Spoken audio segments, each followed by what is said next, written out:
All right, guys. Hey, look, I'm going to do a quick unboxing today. I think I did an unboxing for a Seiko Solar Chronograph I got before, but this one here, I went out on a limb and I bought it. My friend Aaron Dunlop of the OFD channel got one, and oh man, I just really liked his. So I'm gonna fast forward this a little bit and we'll get to it.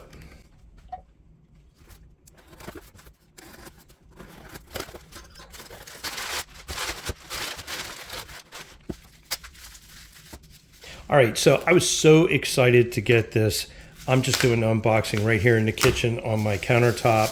So I hope you don't mind that.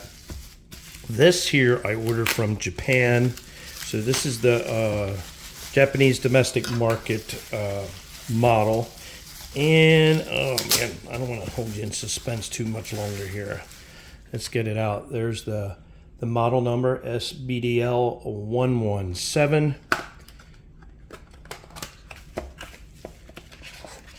Yeah, I got the camera to the side here in the kitchen, so it's a little crazy. Got the Japanese pamphlet here.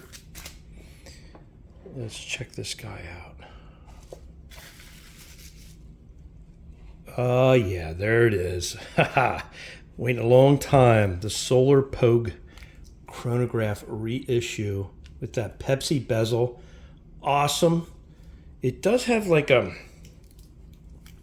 the V192 solar quartz movement, so it's super accurate.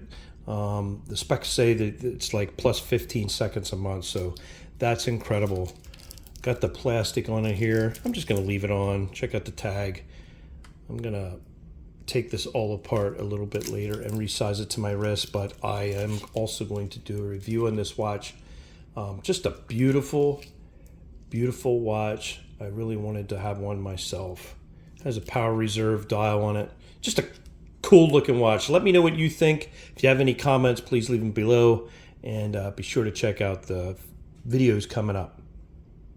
Hope you guys are having a great day. Stay well.